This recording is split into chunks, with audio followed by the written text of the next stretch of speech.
সিমের বিচি দিয়ে মাছ রান্নার রেসিপি অনেকের কাছেই এই রান্নাটা খুব পছন্দের। কিন্তু সিমের বিচি রান্না করতে গিয়ে অনেকেই সিম বিচিটাকে ভর্তা বানিয়ে ফেলেন। তাই আজ শেয়ার করছি পারফেক্টভাবে সিমের বিচি দিয়ে মাছ রান্নার রেসিপি। আর এইভাবে রান্না করলে সিমের বিচি একদম নরম হবে, কিন্তু ভর্তা হয়ে যাবে না, আর খেতেও হবে দারুণ সুস্বাদু।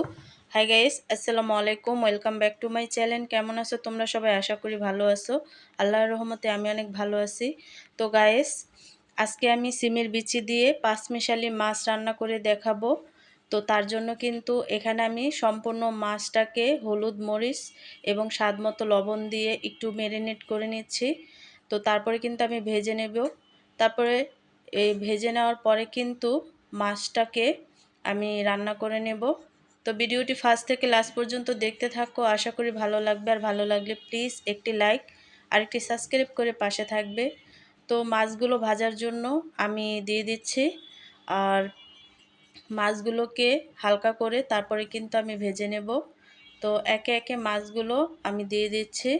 আর এখানে আমি নিয়ে নিছি আলু এবং সিমের বিচি। তো এই আলু আর সিমের বিচি দিয়েই কিন্তু আমি মাছের ঝোল রান্না করব।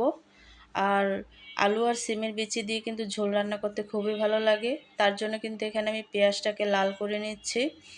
তো লাল করে নেওয়ার পরে কিন্তু আমি মশলাটাকে ভেজে নিছি। তো ভেজে নেওয়ার পরে দেখো কতটা তেল বের হয়ে গেছে ফেটে। তো এই পর্যায়ে এসে এখন আমি অ্যাড করে দিচ্ছি কাঁচামরিচ।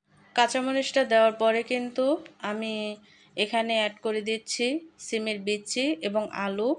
আর আলুটা সম্পূর্ণ দেওয়ার পরে এখানে আমি দিয়ে দিচ্ছি পাকা টমেটো। আর টমেটোটা দিলে কিন্তু তরকারির স্বাদটা দ্বিগুণ বেড়ে যায় আর খেতেও ভালো লাগে, যেহেতু সিমের বিচি দিয়ে ঝোল রান্না করব। আর টমেটোর ঝোল খেতে কিন্তু খুবই ভালো লাগে যে কোনো মাছ দিয়েই। তো সম্পূর্ণ রেসিপিটা আমি একটু ঝোল করে রান্না করব।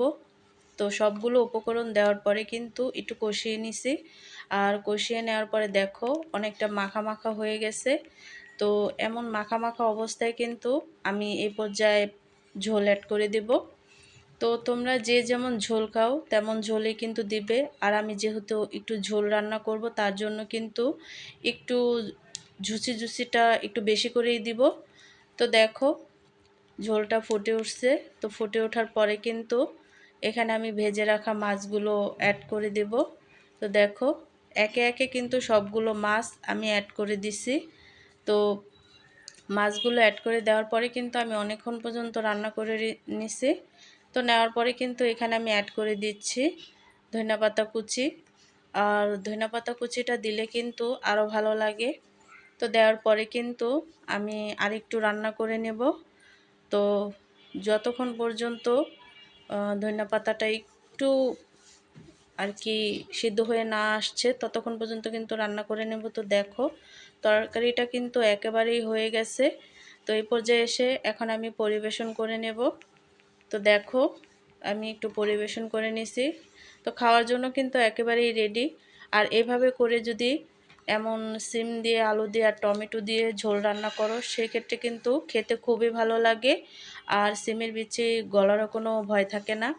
তো আজকের রেসিপিটা কেমন লাগছে অবশ্যই কিন্তু কমেন্টে জানাবে। তো অন্য কোনো রেসিপি নিয়ে তোমাদের মাঝে আবার চলে আসব। আজকে এই পর্যন্তই। সবাই সুস্থ থাকবে, ভালো থাকবে। আল্লাহ হাফেজ।